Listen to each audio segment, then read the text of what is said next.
Metal detector, ಕಸ್ಟಮರ್ಗಳ bag checking, ಜೊತೆಗೆ ಅತ್ತಿತ್ತ ಕಣ್ಣಾಡಿಸುವ CC ಕ್ಯಾಮೆರಾಗಳು. ಇದು ಬೆಂಗಳೂರಿನ ಕೆಲ ಮಾಲ್ಗಳಲ್ಲಿ ಹಲವು ತಿಂಗಳಿನಿಂದ ಭದ್ರತೆಗೆ ಅಳವಡಿಸಿಕೊಂಡಿರುವ ವ್ಯವಸ್ಥೆ. ಮುಂಬೈ ಅಟ್ಯಾಕ್ ನಂತರ ಬೆಂಗಳೂರನ್ನ ಹೈ ಅಲರ್ಟ್ ಎಂದು ಘೋಷಿಸಲಾಗಿದೆ. ಖಾಸಗಿ ಸಂಸ್ಥೆಗಳಿಗೆ ಭದ್ರತೆ ಹೆಚ್ಚಿಸಿಕೊಳ್ಳುವಂತೆ ಪೊಲೀಸರು ಸೂಚಿಸಿದ್ದಾರೆ.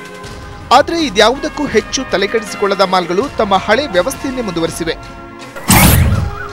ಇನ್ನು ಮುಂದೆ ಏನಾಗುತ್ತೆ ಅಂತ ಯಾರಿಗೂ ಗೊತ್ತಿಲ್ಲ. ಮಾಲಲ್ಲೂ ಇಡ್ಬೋದು, ಆಸ್ಪತ್ರೆಯಲ್ಲೂ ಇಡ್ಬೋದು, ಎಲ್ಲೂ ಬೇಕಾದರೂ ಇಡ್ಬೋದು. ಏನಾಗುತ್ತೆ ಅಂತ ಗೊತ್ತಿಲ್ಲ. ಇನ್ನೂ ಸ್ವಲ್ಪ ಇನ್ಸ್ಟಾಲೇಷನ್ ಮಾಡಬೇಕು, ಇನ್ನು ಏನಾದರೂ ಇನ್ನೊಂದು ಹೆಚ್ಚಿನ ಒಂದು ಇದನ್ನು ಮಾಡಬೇಕು ಅನ್ನೋದು ನಮ್ಮ ಇದು. ಕೆಲವೊಂದು ಮಾಲ್ಗಳಲ್ಲಿ ಪಾರ್ಕಿಂಗ್ ಮಾಡುವ ವಾಹನಗಳನ್ನು ಚೆಕ್ ಮಾಡಿದ್ರೆ ಮತ್ತು ಕೆಲ ಮಾಲ್ಗಳಲ್ಲಿ ಈ ರೀತಿಯ ಯಾವುದೇ ಪರೀಕ್ಷೆ ಇಲ್ಲ. ಆದರೂ ಕೆಲವರಿಗೆ ಭದ್ರತೆ ಬಗ್ಗೆ ಒಂಥರ ಅಸಮಾಧಾನ. ಇದರ ಎಫೆಕ್ಟೋ ಏನೋ ಮಾಲ್ಗಳಿಗೆ ಹರಿಯುವ ಜನಸಂಖ್ಯೆಯಲ್ಲೂ ಕಡಿಮೆಯಾಗಿದೆ. ಮತ್ತೆ ಕೆಲವರು ಇರೋ ಸೆಕ್ಯೂರಿಟಿ ಬಗ್ಗೆ ಸಮಾಧಾನ ಪಡುತ್ತಾರೆ. ವ್ಯವಸ್ಥೆ ಬಗ್ಗೆ ಸ್ಟ್ರಾಂಗ್ ಇದೆ, ಇವಾಗ ಸ್ಟ್ರಾಂಗ್ ಇದೆ, ಕೆಪಾಸಿಟಿ ಇದೆ. ಮೊದಲಿರಲ್ಲ ಅನ್ಸುತ್ತೆ, ಇವಾಗ ಸ್ವಲ್ಪ ಗ್ರಾಮೀಣ ಹೆಚ್ಚಿಗೆ ಆದ್ಮೇಲೆ ತುಂಬಾ ಸ್ಟ್ರಾಂಗ್ ಮಾಡಿದ್ದಾರೆ. ಒಟ್ಟಿನಲ್ಲಿ ಮುಂಬೈ ದಾಳಿ ಬೆಂಗಳೂರಿನ ಮಾಲ್ಗಳನ್ನ ಆತಂಕಕ್ಕೆ ದೂಕಿರೋದು ಸತ್ಯ. ಆದರೂ ಕೆಲ ಮಾಲ್ಗಳು ಇದ್ಯಾವುದರ ಪರಿವೇ ಇಲ್ಲದಂತೆ ಯಥಾಸ್ಥಿತಿ ಮುಂದುವರಿಸಿವೆ.